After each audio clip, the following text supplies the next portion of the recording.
நாம் எங்களுடைய தகுதியானவர்கள் அல்ல, எங்களுடைய தகுதி தேவனால், எங்களுடைய தகுதி தேவனால் ஒன்றாயிருக்குன்னு சொல்றாரு.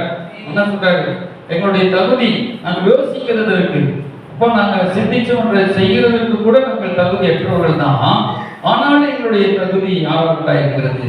தேவனால் உண்டாயிருக்கிறது. அல்லேலூயா. அப்ப ஸ்தோத்திரம். நம்முடைய தகுதி எல்லாம் நமக்கு தேவன் நம்மளுக்கு தகுதிப்படுத்திருக்கிறார். ஆகும். அல்லேலூயா. ஆகும். அல்லேலூயா. அப்ப இன்னும் சொல்ல போனா 2 கொரிந்தியர் 2:14 என்ன சொல்றாரு? அதே 2 கொரிந்தியர் 8ஆம் அதிகாரம் 14ஆம் வசனத்துல நம்ம படிச்சோம்னா, கிறிஸ்துவுக்குள் எப்பொழுது எங்களை வெற்றி சிறக்க பண்ணி எல்லா இடங்களிலும் எங்களை கொண்டு அவரை அறிகிற அறிவின் வாசனை வெளிப்படுத்த தேவனுக்கு ஸ்தோத்திரம் அப்படின்னு சொல்றாரு. இங்கேயும் கிறிஸ்துவுக்குள் எப்பொழுதும் வெற்றி. அல்லேலூயா. அப்ப நம்ம என்ன செய்யணும்? வெற்றியே நம்ம சிந்திக்கணும். அல்லேலூயா. அப்ப நம்ம வெற்றி சிறந்த இயேசுவையே நம்ம அப்படியே சிந்திக்கணும். வெற்றி சிறந்தா. அல்லேலூயா. அப்பா வாழ்க்கையில ஒரு வெற்றி, குடும்பத்துல வெற்றி, வெளியில வெற்றி, அப்பா அப்புறம் மற்ற காரியத்துல ஒரு வெற்றி, வெற்றியை நம்ம என்ன செய்யணும்? அப்படியே சிந்திக்கணும். எல்லாம் எப்பொழுதும் எங்களை எல்லா இடங்களிலும், அல்லேலூயா, அப்ப எப்பொழுதும் எங்களை வெற்றி சிறக்க பண்ணுகிறான். அப்ப நம்முடைய வாழ்க்கையில நம்ம மைண்ட்குள்ள நம்ம எந்த ஏற்றணும்னா வெற்றி ஏற்றணும். நம்ம வெற்றி தருவார், வெற்றி தருவார். அல்லேலூயா. ஒரு சக்சஸ் உள்ள வாழ்க்கை தருவார் அப்படின்னு சொல்லி நம்ம அதே நம்ம தியானிக்கணும். அப்ப நம்ம தியானிக்கும் பொழுது என்ன நடக்கும்னா, ஸ்தோத்திர கர்த்தர் அற்புதத்தை செய்வார். அப்ப வெற்றி உள்ள ஒரு சிந்தை நமக்கு, எப்பவுமே ஒரு தோல்வி உள்ள ஒரு சிந்தையே இருக்கக்கூடாது. ஒன்றும் நடக்காது. நமக்கு கர்த்தர் சொல்லும்போது வெற்றி உள்ள ஒரு சிந்தை. அல்லேலூயா.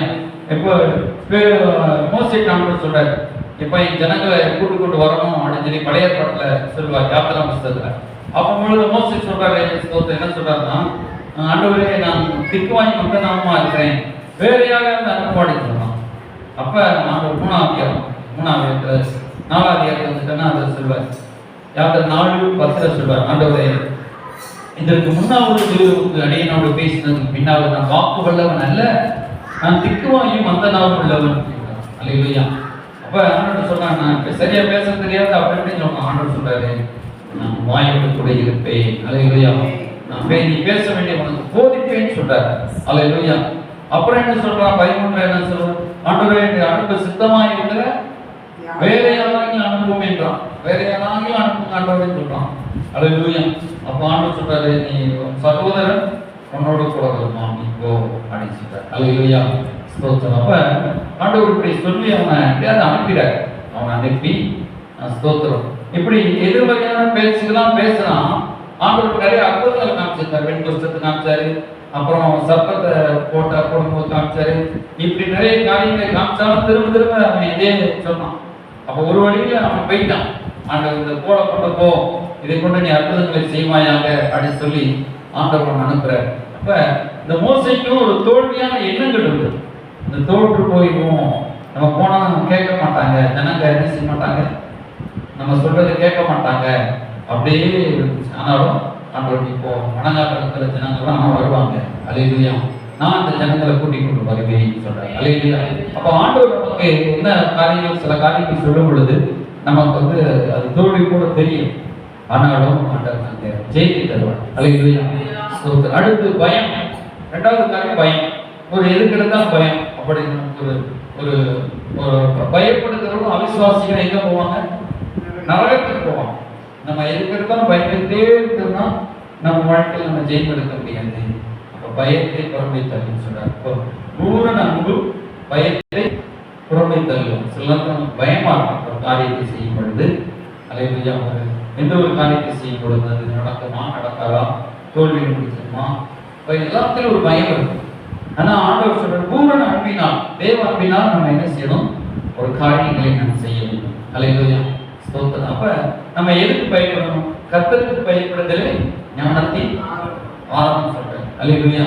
அப்ப அந்த கர்த்தருக்கு பயப்படுகிற பயம் நமக்கு எப்பவுமே இருக்கணும். கர்த்தருக்கு பயப்படலாம போன கர்த்தருக்கு பயப்படுகிற ஞானத்தின் ஆரம்பம். அப்ப என்ன அர்த்தம்? ஞானம் எங்க இருந்து கிடைக்கும்? கர்த்தருக்கு பயந்தாலே கிடைச்சிடும். அல்லேலூயா. தீமையை விட்டு விலகுவதே கர்த்தருக்கு பயப்படுகிற பயம் அப்படின்னு ஒரு இடத்துல சொல்லப்படும். அப்ப தீமையான ஒரு காரியங்களை விட்டு நம்ம விலகினாலே கர்த்தருக்கு பயப்படுகிற பயம், கர்த்தருக்கு பிரியமில்லாதது கெட்டது நம்ம தெரிஞ்சபடி விளைவிக்கிறோம்ல, அதான் கர்த்தருக்கு பயப்படுகிற பயம். அல்லேலூயா. அப்ப நம்ம கர்த்தருடைய வார்த்தையின்படி நடப்பதற்கு, அல்லேலூயா, அப்ப இந்த இந்த தைரியத்தை நம்ம வரவழைக்கணும். அதான் 2 கொரிந்தியர் 1:7 சொல்றாரு, தேவன் நமக்கு பயமுள்ள ஆவியை கொடாமல் பலமும் அன்பும் தைரியமும் தெளிவுள்ள ஆவியை கொடுத்திருக்கிறார். அல்லேலூயா. அப்ப நமக்கு தெளிந்த புத்தியுள்ள ஆவியை கொடுத்திருக்கிறார். ஸ்தோத்திரம். அப்ப நமக்கு அப்ப பயம் இளங்கன்று பயம் அறியாதுன்னு சொல்லிட்டு நம்ம எல்லாத்தையும் அப்படி செய்யறது கிடையாது. பயப்படாம எல்லா காரியத்துக்கும் செய்யணும் அப்படின்னு ஆண்டவர் சொல்லல. தெளிந்த புத்தி அதுதான் தராது. அல்லேலூயா.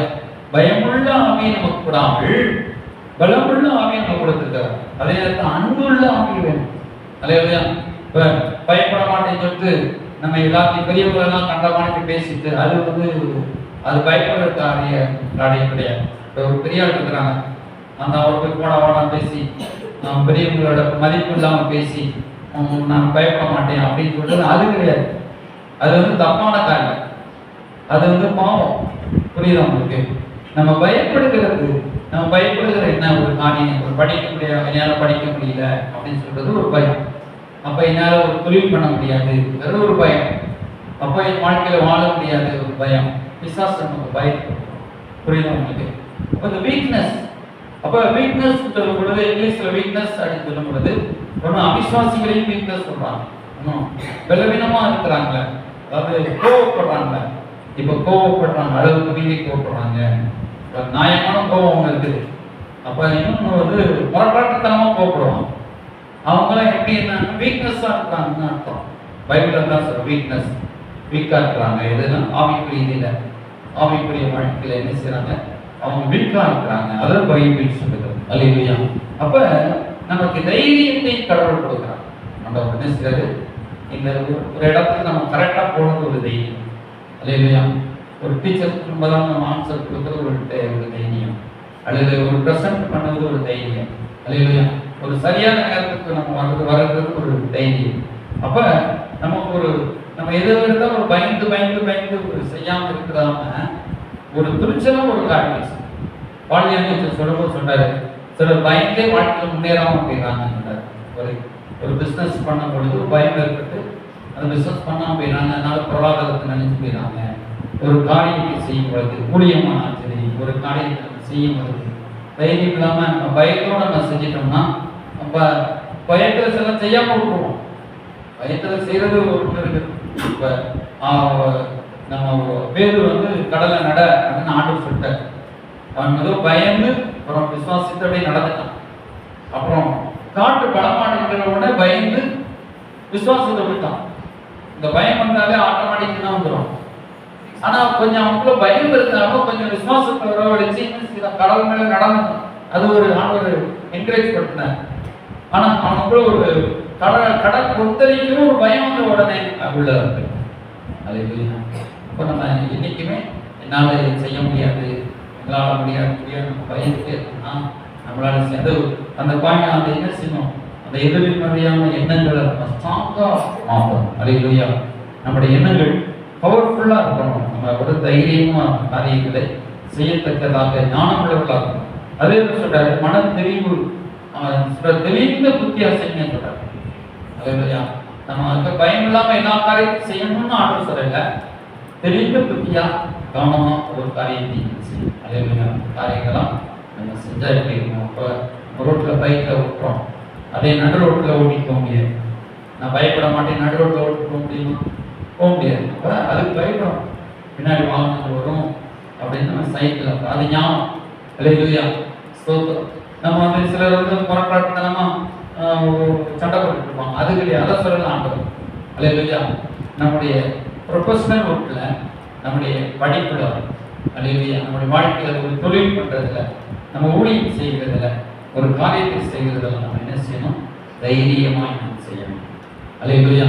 ஸோ இந்த பைக் ஓட்டுறவங்க பார்த்தீங்கன்னா சொல்லுவாங்க, போலீஸ்காரங்களும் சொல்லுவாங்க, நீ இப்போ பைக் வேகமாக ஓட்டினா வாழ்க்கையில ஜெயிச்சிடலாம் சொல்லி அப்படி இப்போ ஓட்டுவாங்க. அது கிடையாது. வேகமாக ஓட்டி என்ன செய்வான், ஓட்டி மாதிரி வாழ்க்கையை முடிச்சுட்டு போயிடும். அப்ப அது கிடையாது.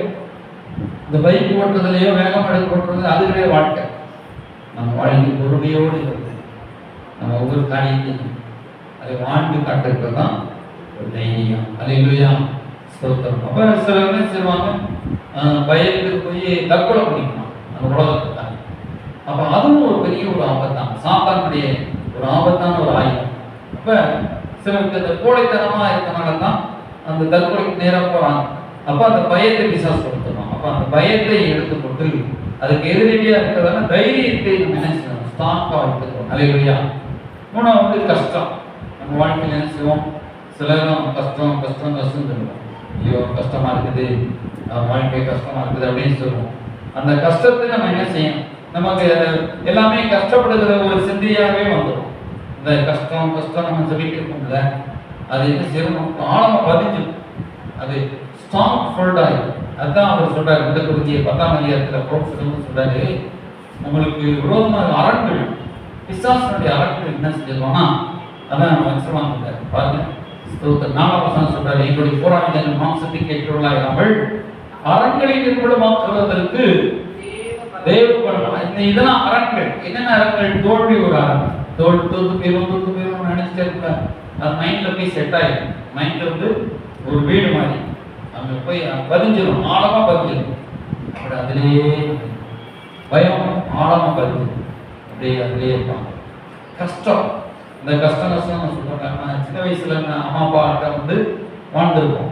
இப்போ அந்த காலத்தில் உள்ளவங்கலாம் ரொம்ப கஷ்டத்துல மாட்டு கட்டி ஓட்டி வெளியில் போய் வயக்காட்டு வேலை செஞ்சு அவங்க ரொம்ப கஷ்டப்பட்டு உழைத்து வந்திருப்பாங்க. அப்போ அந்த ரத்தத்தோட ரத்தம் எழுதப்படும், அந்த ஜீன் டிஎன்ஏ எழுதுறதுன்னு டிஎன் ஒவ்வொரு மனுஷனுடைய அம்மா அப்பாவுடைய சரித்திரம் எல்லாமே ஒன்று இருக்குன்னு சொல்றாங்க. அப்ப அந்த எண்ணங்கள்ல கூடிப்போய் அப்படியே வம்சமா வரும். அது ஒரு சிலது சாபமா வரும். அப்ப சில இடங்களை கமிட்பாங்க. அப்ப சாபமாவும் இருக்கும், சில நேரங்களில் மனசுல பதிஞ்சிடும். அப்ப அந்த டிஎன்ஏ கடவுள் என்ன செய்யறது, அந்த சில நம்முடைய வார்த்தை, விசுவாச வார்த்தை போய் அந்த டிஎன்ஏ உடையும். அல்லது அதை கண்டுபிடிச்சிக்கிறாங்க. நம்முடைய எண்ணங்கள், நம்முடைய சிந்தைன்றதெல்லாம் அந்த டிஎன்ஏ உடைச்சி அந்த வியாதி, பாரம்பரியம் வருகிற வியாதியை அந்த நீக்கு. அல்லையா, சிலருக்கு வாழ்க்கை சிலர் நிறமே மாறி குழந்தை நிறமே மாறிப்படுது. அல்லையா, அப்போ எண்ணங்கள் மாறும்பொழுது வாழ்க்கையே மாறிவிடுது. அல்லையா, அப்போ நம்ம சொல்லக்கூடாது, நம்ம ரட்சிக்கப்பட்டிருப்போம், ரட்சிக்கப்பட்டிருந்தா அந்த ஜென்மஸ்வாமங்கள் மாறணும். இந்த கஷ்டம் வியாதி இப்படி செஞ்சோன்னா நம்ம வந்து அதை ஊடி போய்க்கும். நம்ம வந்து அடிப்படை அம்மா அப்பா வந்து அறவரை ரட்சிக்கப்பட்டிருப்பாங்க, தெளிவில்லாமல் இருப்பாங்க, அல்லது அப்பா ரட்சிக்கப்படாமல் இருப்பாங்க, அம்மா ரட்சிக்கப்படாமல் இருப்பாங்க. இந்த கஷ்டத்துலேயே நம்ம வந்து நம்ம நினைப்போம், கஷ்டம் அப்படியே நம்ம பயத்திலையும் அந்த எதிர்ச்சி அப்படியே இயற்கை கூடி அப்படியே நம்முடைய மண்டலாட்டியே அப்படியே மாறி நம்ம ரட்சிக்கப்பட்டிருப்போம், ஞானஸ்நானம் எடுத்திருப்போம், அபிஷேகம் பெற்றிருப்போம். ஆனால் நம்முடைய எண்ணங்கள் முழுவதும் அதிலேயே தான் இருக்கும். அப்ப நம்ம என்ன செய்யணும், அந்த கஷ்டங்கள் அந்த அரண்களை நிர்மூலமாக்கும். அதான் அந்த நாட்டில் சொல்ற, எங்களுடைய போராயத்தில் மாம்சத்துக்கு ஏற்றவர்களாயிராமல் அரண்களை நிர்மூலமாக்குறதற்கு தேவ பலமுள்ளவையாக இருக்குன்னு சொல்றாரு. தேவ பலமுள்ளனா ஒரு நல்ல அரணை போய், அரண்னா ஒரு கோட்டையை எடுத்துக்கிட்டார். கோட்டை போல நம்ம மைண்ட்ல என்ன செய்யப்பட்டிருக்கிறது, அது கட்டி வச்சிருக்கு. கோட்டை எப்படி இடிக்கணும்னா எப்படி இடிக்க முடியும், சுத்தி வச்சு இடிக்க முடியுமா? அதை வந்து புல்டோசர் வச்சு பெரிய பெரிய வெடிக்க வச்சு வெடிக்கணும். அது கோட்டை போல நமக்கு இருக்கும். நம்ம ரசிக்கப்படாதுன்னா என்ன இருக்கும், ஒரு கோட்டையை போல இருக்கும் அரண்கள். ஏழ்மைத்தனம், அப்புறம் கஷ்டங்கள், நம்முடைய சாபம், வியாதி, வறுமை, அப்போ முடியாத தன்மை, அப்ப நம்ம வந்து வறுமை, நம்முடைய காரியங்கள் நடக்கா, அந்த எல்லாமே நமக்கு என்ன ஒரு கோட்டையை கூட தேங்கி நிற்கணும். அப்ப நம்முடைய அந்த கோட்டையையும் உடைக்கணும்.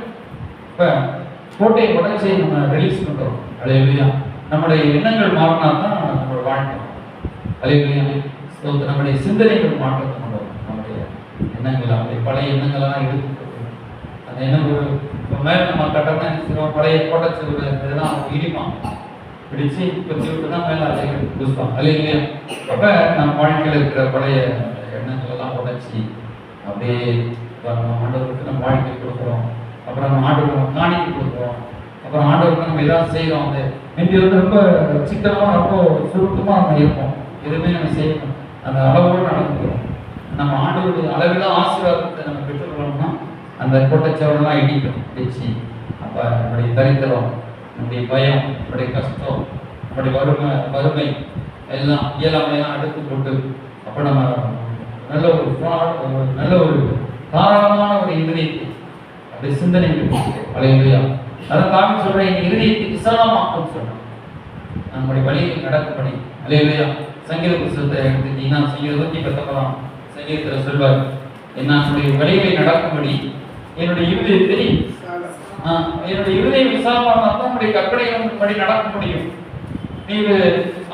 நம்முடைய இருதயம் குறுகினதா இருந்துச்சுன்னா பாருங்க, 119 சங்கீதம் 32 வசனம், நீர் என் இருதயத்தை விசாலமாக்கும் போது நான் உமது கற்பனைகளின் வழியாக ஓடுவேன் சொன்னார். அல்லேலூயா. நடப்பேன் கூட சொல்லல. அல்லேலூயா. அவர் என்ன சிவர் ஓடுவேன் சொல்றார். அல்லேலூயா. இப்ப நம்ம வந்து நடந்து போறோம், கற்பனைகள் நடக்கிறதே ரொம்ப கஷ்டமா இருக்கு. ஆனா அவர் சொல்றாரு, இந்த இருதயம் விசாலமாக்கப்படுது, நம்ம ஓடுவோம். அல்லேலூயா. வரப்போம். அல்லேலூயா. இன்னும் சொல்லணும்னா நம்ம கடவுளை கூட சட்டைகளை விரித்து நம்ம என்ன செய்வோம், பறந்து போவோம். அல்லேலூயா. கத்தருக்கு காத்திருக்கிறவர்களோ முதுகலை நடக்கும் சட்டைகளுக்கு உயர எழுவாங்க. அல்லேலூயா.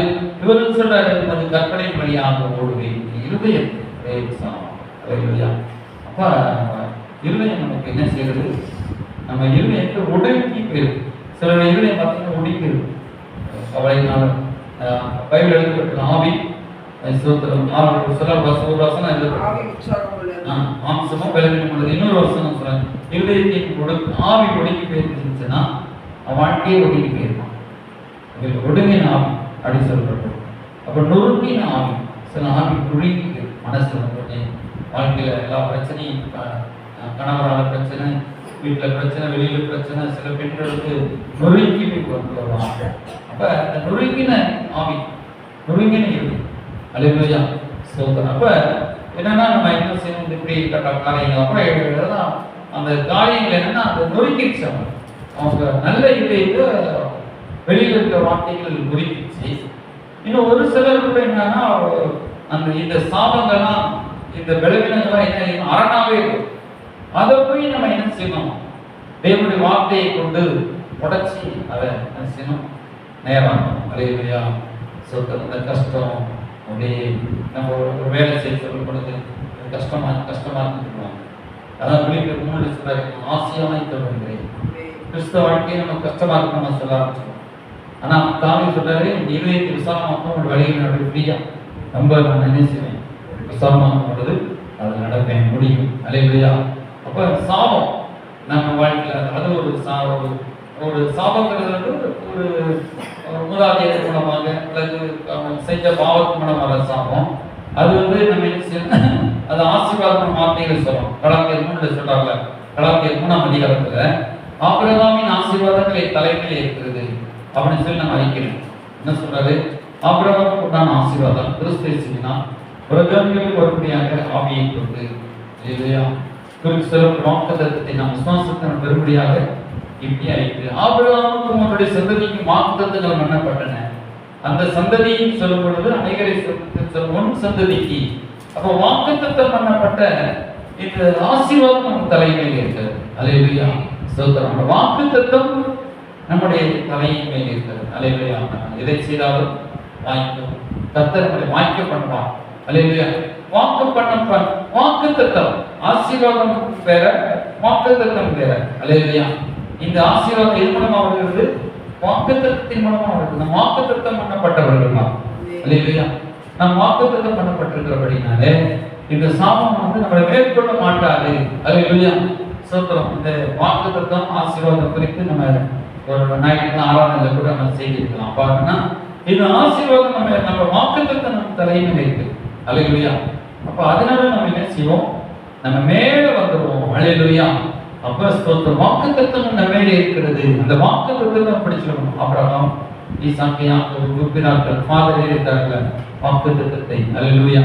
அவர்கள் முன்னோர்கள் மீது நம்பிக்கை வைத்தார்கள், நம்பியதால் விடுவித்து. அப்ப வாக்குத்தத்தத்தை சொல்லி நம்பினார்கள். அல்லேலூயா. கைவிடவில்லை சொல்லி அந்த வாக்குத்தத்தத்தை அவங்க நம்பினாங்க. அல்லேலூயா. அவங்க கிட்ட இருக்கிற பொண்ணையோ பொருளையும் நம்பல. எதை நம்பல? பொண்ணையோ பொருளையோ அந்தஸ்தையோ தன்னுடைய ஞானத்தையோ தன்னுடைய செல்வத்தையோ அவங்க அறிக்கைகள. அவங்க எதை அறிக்கிட்டாங்கன்னா வாக்குத்தத்தத்தை அறிக்கை. அல்லேலூயா. அப்ப நம்ம வாழ்க்கையில முன்னேறி வர்றதுக்கு என்னன்னா வாக்குத்தத்தத்தை நம்ம அறிக்கணும். அந்த மேல வாக்குத்தத்தம் இருக்குது. தெய்வம் உயர்த்துவா, கர்த்தர் எங்களை ஆசீர்வதிப்பாரு.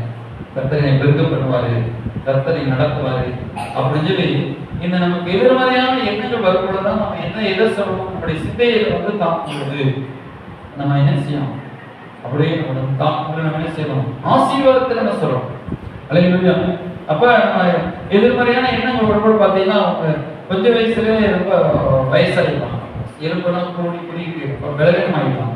ஏன்னா அவங்க அவங்க மேல அவங்க அந்த எதிர்மறையான எண்ணங்கள் ஏற்று போராடாமனால அந்த எண்ணங்களுக்கு அப்படி விட்டு கொடுத்துறாங்க.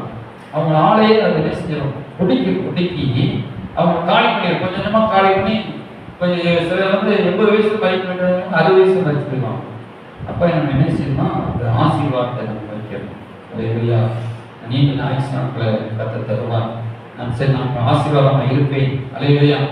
அப்போ அடுத்தது சொல்லலாம். அப்போ இந்த வியாதி, அப்போ நம்ம வியாதி ஒரு வியாதி ஒரு ஜாக்சன் இருக்குன்னா புற்றுநோய் அவங்க வியாதிகள் நீங்கிறதுக்கு மனுஷன்னா ஒரு வாக்குத்தத்தங்கள் அறிக்கைட்டார். வாக்குத்தத்தங்கள் அறிக்கை திரும்பமாக நான் ஆசீர்வதிக்கப்படுவேன், திரும்பமாக நான் வாழ்வேன் அப்படி சொல்லி நினைச்சாங்க. வாக்குத்தத்தங்களை அறிக்கைட்டாங்க. அப்ப இந்த வியாதி நான் சுகமானேன், நான் ஆசீர்வதிக்கப்பட்டேன் அப்படி சொல்லி வாக்குத்தத்தம் அறிக்கையிட அவங்களுக்கு ஒரு மாற்றம் இருந்துச்சு. அல்லேலூயா. அப்ப இந்த வியாதி நீங்கிறதுக்கு நம்ம என்ன செய்யணும்னா அந்த வாக்குத்தத்தத்தை சுகமானேன், இயேசுவின் தழும்புகளால் சுகமானேன், இயேசு எனக்காக வியாதி சுமந்து தீர்த்து விட்டார். அவங்களுக்கு இந்த கேன்சர் வியாதி வந்துருச்சு, புற்றுநோய் வந்து சுகமாயிட்டாங்க. அப்புறம் அவங்களுக்கு எலும்பும் உடஞ்சி போச்சு, குறுக்களுக்கு உடஞ்சே போச்சு. அப்போ அவங்க இப்போ 75 வயசு நினைக்கிறேன், இன்னும் நல்லா பசங்க நினைக்கிறாங்க, 1000 லட்சக்கணக்கான. அப்போ நம்ம அந்த வார்த்தைகளை பிடிச்சிக்கிட்டாங்க. வார்த்தைகளை சிலர் வார்த்தையை பிடிச்சிட்டாங்க. அல்லேலூயா. சிலர் அபிஷேகத்தை பிடிச்சு கொள்றாங்க. அப்போ நம்ம எதை பிடிக்கணும், வார்த்தையும் வாக்குத்தத்தத்தையும் பிடிக்கணும். அல்லேலூயா. அப்போ நம்ம என்ன செய்யணும், சுகமான அந்த வியாதி நம்ம வந்து கிருமி வந்து தாக்குது சரீரத்தில். ஆனால் நம்ம என்ன செய்யணும், தெய்வீக சுகத்தை நம்ம பேசணும். அல்லேலூயா. தெய்வீக சுகத்தை பேசி நமக்கு தெய்வீக பலனை அனுப்பணும். அல்லேலூயா. ஸ்தோத்திரம். அப்புறம் என்ன சிலர் வந்து சொன்னா என்ன சொல்லுவாங்க, சோர்ந்து போயிடுவாங்க. சோர்வு ஒரு பிசாசுடைய ஆயுதம். நாங்கள் சோர்ந்து போகிறது இல்லைன்னு சொல்றார் பவுல். அதே 2 குழந்தைகள் தான் சொல்லுகிறது சொல்றார். நாங்கள் இப்படிப்பட்ட ஊழியத்தை பெற்றிருக்கிறபடியா 2 குழந்தைய 4ஆம் அதிகாரத்தில் சொல்லுவார். சோதனம் சரிகளே 2 குழந்தைய 4 இப்படிப்பட்ட ஊழியத்தை உடையவர்களாக நாங்கள் இறக்கப்பட்டிருப்பதால் சோர்ந்து போகிறதில்லை. ஆமா, சோர்ந்து போகிறது சொன்னார். சோர்வு அப்படி யாராவது ஏதாவது சொல்லிட்டாங்க, அப்படி சோர்ந்து போயிடும் இல்லையா? யாராவது ஏதாவது சொல்லிட்டா சோர்ந்து அப்படியே துக்கப்பட்டபடியே அழுகுது. அல்லேலூயா. அப்ப கணவர் நேசிக்கல, மனைவி நேசிக்கல, பிள்ளையை நேசிக்கல அப்படின்னு சொல்லுவது அவங்க சோர்ந்து போயிடுவாங்க. அப்ப நம்ம வந்து சோர்ந்து போகக்கூடாது. அல்லேலூயா. அப்ப நம்ம சோர்ந்து போகாம அப்போ ஜாய்ஸ்மேலுக்கு ஒரு உதாரணம் இருக்கும்போது அவங்க வீட்டுக்காரர் வந்து அவங்க ரெஸ்ட்ல இருக்கும்போது அவருக்கு கோச்சு குட்பாடு நினைக்கிறேன், அவர் ஏதோ குட்பாடம் ஏதோ இந்த பேட் ஹாக்கி போட பாடுபாடு அந்த விளையாட்டு அவர் உட்காந்து பேசணும்னு அவங்க நினைச்சிருக்காங்க. அவர் பேசணும்னு நான் நீங்க எப்போ என்ன விரும்புறீங்க, நான் விளையாட போறதான் பெரிய. அப்போ அவங்களுக்கு ரொம்ப ஒரு டென்ஷன் ஆயிடுச்சான். ஆனாலும் அதை நினைச்சதுல அவங்க மனசை தளர்விட்டு டென்ஷன் ஆகாம சரி போயிட்டு வாங்க அப்படின்னு. ஆனா அந்த ஃபாரினர்ஸ் ரொம்ப அன்பா பேசணும் சொல்லி அவங்க என்ன சொன்னாங்கன்னா, நான் விளையாட காட்டிலும் உன்னை தான் ரொம்ப பிடிக்கும், ஆனால் உன்ட்ட நான் உட்காந்து பேசுறதுக்கு கொஞ்சம் நேரம் கம்மியா இருக்குது, நான் விளையாட்டு வந்து பேசுறேன் அப்படின்னு சொல்லியிருந்தா கூட எனக்கு சந்தோஷமா இருக்கும். ஆனா உன்னை என்கிட்ட உட்காந்து பேசுறவங்களுக்கு பிடிக்குதா விளையாட போறது பிடிக்குதான்னு கேட்டா விளையாட போறதான் பிடிக்குது அப்படின்னு சொல்றாரு. அப்போ அவங்களுக்கு என்ன செய்யும், விளையாட்டை காட்டிலும் உங்களுக்கு விளையாட்டு, இணைய காட்டிலும் உங்களுக்கு விளையாட்டு தான் பிடிச்சிருக்குதான் அப்படின்னு சொல்லி அவங்களுக்கு சண்டை போடணுங்கிற நினைவு வந்துச்சான். ஆனால் அவங்க சண்டை போடுறேன் அதை விட்டு கொடுத்து என்ன செஞ்சாங்க, மனசை தளர விட்டாங்க. அப்போ அவங்களுக்கு மீட்டிங்லாம் இருக்கு, ஒரு பெரிய ஒரு 2 வாரம் கழிச்சு 3 வாரம் கழிச்சு மீட்டிங். இப்போ சண்டை போட்டால் என்ன நடக்கும், அதே ஒரு வாரம் தொடரும், பேச மாட்டாங்க, சாப்பிட மாட்டாங்க, அப்புறம் அந்த ரூம்ல போய் தனியாக படுத்துக்குவாங்க. அப்புறம் என்ன செய்வாங்க, இந்த மூஞ்சை திருப்பிக்கிடுவாங்க. இப்படியே ஒரு வாரம் போய் 2 வாரம் போய் என்ன ஆயிடும், ஒரு சமாதானம் இல்லாமல் போயிடும் இல்லையா? அப்ப அவங்க என்ன சரி விளையாண்டுவாங்க, அல்லேலூயா. அப்ப நம்முடைய மனசு வந்து ஒரு நம்ம மனசை வந்து எப்பவுமே ஒரு ஸ்ட்ராங்கா விட்டு கொடுக்குற ஒரு மனசை நம்ம வைத்துக்கிறோம். அல்லேலூயா. சோத்திரம். அப்ப நம்முடைய மனசு இப்படிதான் வச்சு கொண்டு போகணும் நம்ம நினைக்கிறோம். இப்படி எல்லாரும் நம்ம மேல அன்பு காட்டணும், இப்படிதான் நடக்கணும், இப்படிதான் எல்லாம் நடக்கணும், இப்போ கணவன் இப்படிதான் இருக்கணும், மனைவி இப்படிதான் இருக்கணும், பிள்ளை இப்படிதான் இருக்கணும், அது இப்படி இருக்கணும் நம்ம நினைக்காம நம்முடைய மனசை என்ன செய்யணும், ஒரு ஸ்ட்ராங்கா இப்படிதான் நடந்தாலும் சோத்திரம், ஒரு சந்தோஷத்துக்குள்ள நம்முடைய மனசை வைத்துக்கிறோம். அல்லேலூயா. நம்முடைய மனசை வந்து ஒரு சமாதானத்துக்குள்ளே ஒரு சந்தோஷத்துக்குள்ளே நம்ம கொண்டு வரக்கூடிய அளவுக்கு நம்முடைய மைண்ட் செட்டப் வைக்கும். இல்லையா? சிலர் வந்து ஒண்ணுங்கனாலே கொத்து வச்சுக்குவாங்க, இப்படிங்கிறனால என்ன செய்வாங்க, ஒரு இருமனா கொத்து வச்சுக்குவாங்க, இவன் தும்மனா கொத்து வச்சுக்குவாங்க. அப்புறம் என்ன செய்வாங்க, ஒரு பென்சில் இல்லைன்னா அதையும் வச்சுக்குவாங்க. இல்லையா? வீட்டில் உப்பு கம்மியாக இருந்துச்சுன்னா அதையும் வச்சுக்குவாங்க. ஏதாவது ஒரு காரியம் வீட்டில் இருந்துச்சு, டீல அரிசி கம்மியாக இருக்குது, அல்லது டீ கம்மியாக இருக்குது, அல்லது ரசம் சிந்திடுச்சு, அவங்க அப்படியே சொல்லுவாங்க ரசம் சிந்திச்சா அதுக்கு பயங்கர டென்ஷன் ஆகும். நல்லா சமைச்சிருவாங்க, சமைச்ச நேரம் வந்து அவர் பிள்ளை வந்து ரசத்தையே கொட்டிடுவாங்க. கொட்டோன்னா அந்த அம்மா அந்த அக்கா கொத்தம் வந்து அப்படியே டென்ஷன் ஆகி அந்த இடத்துல நல்லா சமைச்சு வச்சு சாப்பிடாம போயிடுவாங்க. அப்போ நம்ம குணத்தையே மாற்றினாங்க. இது நம்ம குணத்தை நாம நல்லா சமைச்சு வச்சோம், இந்த பிள்ளை ரசத்தை 3 பிள்ளைய ஒரு பிள்ளை ரசத்தை சிந்திச்சோம், சின்னதாக என்ன ஆயிடுச்சு, அன்னைக்கு நல்லா வச்சு சாப்பாடு ஒத்துட்டாங்க. அப்புறம் அப்படியே குணங்கள் மாற்றணும்னா கடவுள் அவங்க எடுத்து பயன்படுத்த ஆரம்பிச்சார். அல்லேலூயா.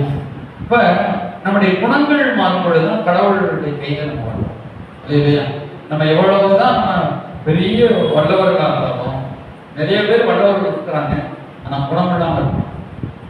குணம் ரொம்ப முக்கியம், வரங்களும் ரொம்ப முக்கியம். அல்லேலூயா. அப்ப வரங்களையும் தள்ள முடியாது. ஆனா வரங்கள் வந்து எரிகிற சக்தி, எரிபொருள் மாதிரி, அது வந்து பெட்ரோல் மாதிரி. ஆனா அது சரியா கையாள பண்றது அந்த குணங்கள். அல்லேலூயா. பெட்ரோலுக்கு யாரு ஒரு பொருள் மேல ஊத்தலாம், ஒரு மனுஷன் மேல ஊத்தலாம், அது எப்படினாலும் இருந்தாலும் அதை என்ன செய்யணும், அதே நேரத்தில் வண்டியில் கார் ஊற்றி இங்கே போயிட்டு வரலாம் இல்லையா? அதே போல நம்முடைய கையாளக்கூடிய ஞானம், அந்த குணங்கள் இருக்கணும். அல்லேலூயா. குணம் தெரியலன்னா நம்மளே எரிச்சோம். அந்த வரங்கள் அதான் வரம் என்ன செய்யணும், திறமையே நம்மளை எரிச்சோம். அப்போ குணங்களை வச்சு நம்ம கையாளணும், கரெக்டாக கையாளணும். இந்த எலக்ட்ரிசிட்டி ஓடுதுல ஃபுல்லாக கரண்ட் சுற்றி ஓடுது, அந்த கரண்ட் வீடை சுற்றி கரண்ட் தான் இருக்குது. அப்போ நம்ம கரெக்டாக அந்த லைட் ஆஃப் பண்ணுறது கரெக்டாக கவனமாக சொல்லுவோம். நம்ம தப்பாக கையை கொடுத்துட்டோம்னா அது சாக்கிறது. அதே போல தான். ஆனால் நமக்கு தேவை கரெக்ட், நமக்கு தேவை லைட் தேவை, ஃபேன் தேவை, ஒவ்வொரு நிமிஷமும் நமக்கு தேவைப்படுது. அல்லேலூயா. அதே போல நம்முடைய வரங்கள், இந்த நம்முடைய நல்ல காட்டான எண்ணங்கள் நமக்கு தேவை. அல்லேலூயா. அப்புறம் என்ன செய்யப்பட்டதெல்லாம் நம்முடைய குணங்கள்ல என்ன செஞ்சோம், ஒரு பெற்றுக் கொடுக்கிற குணங்கள். எனக்கு எப்படிப்பட்ட பிரச்சனை வந்தாலும் நான் கவலைப்பட மாட்டேன், இதை நான் செஞ்சு முடிப்பேன் அப்படின்னு சொன்னால வறுமை, இந்த வறுமை எதிர்பாரானது செழிப்பு. அல்லேலூயா. நம்ம வாழ்க்கை முழுவதும் இந்த வறுமையிலேயே இருப்போம் அப்படின்னு முடிவெடுப்போம் சிலர். இந்த வறுமையை போக்குவர சக்தி தேவனுடைய சிலைக்கு ஆவியான உட்படுறது. நம்ம செழிப்புக்கு நம்ம எப்படி போகிறோம்? அல்லேலூயா. இப்போ செழிப்புக்கு கடவுள் எதிர்வானது அல்ல. அப்போ அந்த செழிப்பை கொடுக்கிறவரும் ஆவியான ஒரு பசுமையை குறிக்கும், ஆவியான ஒரு நதியை குறிக்கும். ஆவியான வந்தாலே அந்த வறண்ட நிலம் செழிப்பான இடமா மாறுங்க, அது செழிப்பாக மாறி. அல்லேலூயா. ஆனால் நம்ம வந்து ஒரு சிலருக்கு செழிப்புனாலும் பிடிக்காது. அப்போ அந்த வறுமையே வரும். இப்போ வறுமையில் இருந்தால் எப்படி நம்ம வாழ்க்கையில் முன்னேற முடியாது, சர்ச்சை கட்ட முடியாது, எதுவுமே. அப்போ வறுமை எடுத்துக்கணும். காலம்லாம் கடவுள் வறுமையும் கடவுள் இல்லை, நம்ம ஆண்டவர் ஒரு செழிப்பின் ஆண்டவர். அல்லேலூயா. நம்மளை செழிப்பு செய்கிறது. அல்லேலூயா. அப்போ செழிக்கிறதுக்கு நம்ம என்ன ஏற்பாடு பண்ணணும், அந்த ஏற்பாடுகளை நம்ம மைண்டில் வந்து அந்த செழிப்பை இயக்கியது. அல்லேலூயா. வறுமையே யோசிக்கக்கூடாது. வறுமை நாளைக்கு வரணும், நாளைக்கு என்ன செய்வோம், அடுத்த வாரம் என்ன செய்வோம், அதான் ஆண்டு நாளைக்கு குழப்படாது. அதுக்காக இருக்கிற பணத்தை செலவழிக்க சொல்லல ஆண்டவர். அதாவது திட்டங்கள் போடணும்னு சொல்றாரு. நம்ம திட்டங்கள் போடாம கையில 5000 எப்பவுமே வச்சிருக்கிறது செழிப்பு கிடையாது. நம்முடைய குடும்பத்தை செழிக்க வச்சணும், நம்ம பிள்ளைகளை செழிக்க வச்சணும், நம்ம சுற்றி இருக்கிற கூட தன்மையை செழிக்க வச்சணும், நம்முடைய சபையை செழிக்க வச்சணும். அல்லது செழிப்புக்கு கடவுள் நம்ம கொடுத்த செழிப்பை நோக்கி நம்ம போவோம். அல்லேலூயா. அப்ப ஸ்தோத்திரம். அதே நேரம் இருக்கிறதெல்லாம் செலவழிச்சு போறது கிடையாது. அதான் சொல்றோம். அப்ப நம்ம வாழ்க்கையில ஒரு செழிப்பு, அந்த எண்ணங்கள் வரும். நம்ம கீழே இருக்கிறோம், அடுத்த காட்சிகளா இருக்கும், அடுத்த காட்சிக்கு மேல வரும். அப்ப என்ன செய்யணும்? ஒரு சில நிறைவு நேரம் வரும், பரிபூர்ணமான ஒரு சிந்தை. அல்லேலூயா. அப்ப இந்த இதெல்லாம் கொண்டாடும். அப்ப இயலாமை, கடைசி சீக்கிரம் இயலாமை, அந்த எடுத்தாலும் முடியாது. அப்ப ஆண்டு சொல்ற மத்திய 17:20 சொல்றாரு, உங்களால் கூடாத காரியம் ஒன்றும் இராதுன்னு சொல்றாரு. ஆண்டு சொல்ற உங்களால் கூடாத ஒன்றுமே இருக்காதுப்பான் அப்படின்னு சொல்றாரு. இயலாமை முடியாது முடியாது முடியாது அப்படியே நம்ம இயலாமையிலே போயிட்டே இருப்போம். இயலாமைங்கிற சக்தி புரோதமா என்னை பலப்படுத்துகிற இயேசுவால் எல்லாவற்றையும் செய்ய எனக்கு பலன் அந்த இயலாமைக்கு விரோதமா நம்ம செய்யப்படும். அல்லேலூயா. அப்ப தன்னைத்தானே ஒரு பலவீனப்படுத்தி நம்மளே நம்மளை என்ன செய்வோம், சோர்ந்து போய் இருக்கிற ஆசீர்வாதத்தை நம்ம இழந்து நம்ம பிச்சைக்காரனா ஆக்கி விடுறாங்க. இப்ப நம்ம அப்படியே இருக்கிறது நம்ம ஞானத்துல வளரும். பவுல் சொல்றாங்கல்ல, நீங்கள் ஞானத்திலே தேறினவர்களாக, புத்தியிலே நீங்கள் தேறினவர்களாக, அந்த தீமை செய்கிறத நீங்க பேரிடமான இருக்குன்னு சொல்றாரு. அல்லேலூயா. அப்ப நம்ம ஞானம், இப்ப ஞானத்துல உலகத்தால ஞானத்தை தேடிட்டு இருக்கிறாங்க. அப்ப நம்ம என்ன செய்யணும்? ஆண்டவருடைய பிள்ளைகள் ஞானம் இல்லாம நடந்தோம். அப்புறம் என்ன சொல்றாரு? சூழ்நிலைகளில் உழைத்து கொடுக்காம மன உறுதியா இருக்கிறது. அல்லது இப்படிதான் சூழ்நிலை அப்படிங்களாம இந்த சூழ்நிலையை நம்ம கண்ட்ரோல் கொண்டு வரோம். அல்லேலூயா. மன உறுதி. இந்த ஓட்டப்பந்தயத்தை ஓடுறவங்களாம் பார்த்துருக்கீங்க, மன உறுதியோடு ஓடுவாங்க. அவங்க பின்னாடி இருந்தாலும் முன்னாடி போயிருங்கிற உறுதியோடு ஓடுவாங்க. அதான் மன உறுதியோடு கூட. அப்ப நம்ம வாழ்க்கையில சூழ்நிலைகள் நம்மளை அப்படி கீழே தடுத்த மாதிரி இருக்கும். ஆனாலும் மன உறுதி நம்ம கூட என்ன செய்யணும்? மன உறுதியோடு கூட நம்ம சொல்லணும். அல்லேலூயா. ஒவ்வொரு ஸ்டெப்புமா மன உறுதி நமக்கு தேவை.